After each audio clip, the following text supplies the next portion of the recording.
নমস্কার বন্ধুরা, আজকে রান্না করছি মাশরুম দিয়ে চিংড়ি মাছ। এই যে কিছু মাশরুম নিয়ে এসেছে ছেলে বাজার থেকে, একদম সাদা সাদা, একবারে ফর্সা, একদম পরিষ্কার জিনিস। এগুলো এবার আমি কেটে নিয়েছি। এবার এগুলো আমি গরম জলে একদম একটুখানি ভাপিয়ে নেব। গরম জল বসিয়ে দিয়েছি, দেখুন ছোট ছোট করে কেটে নিয়েছি।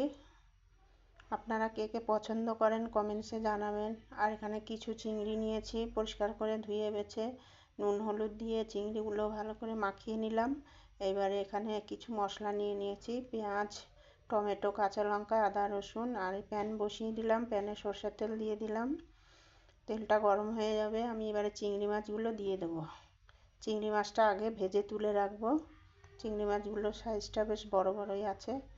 এটা চিংড়ি মাছ দিয়ে খেতেই ভালো লাগে। নিরামিষ করেছি অনেকবার, কিন্তু তেমন একটা ভালো লাগেনি। আর যারা নিরামিষ খায় তারা নিরামিষই করে খায়। আমরা মাঝে মধ্যে করলে এই চিংড়ি মাছটা দিয়েই করি, খুব ভালো লাগে খেতে।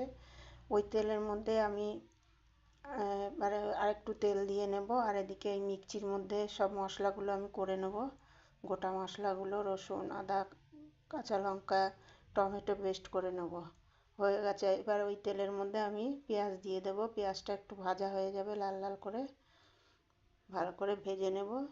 তারপরে আমি এর মধ্যে মশলা অ্যাড করব, গুঁড়ো মশলা, নুন, হলুদ, জিরে গুঁড়ো, লঙ্কার গুঁড়ো সব কিছু দিয়ে দেবো, ধনের গুঁড়ো।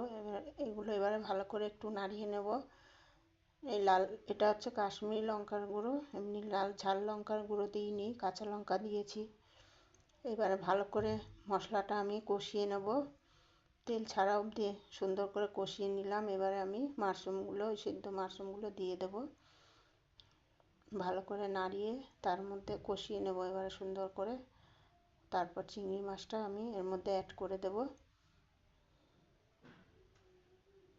চিংড়ি মাছ দিয়ে আরও কিছুক্ষণ নাড়াবো, তারপর একটু জল দিয়ে দেব।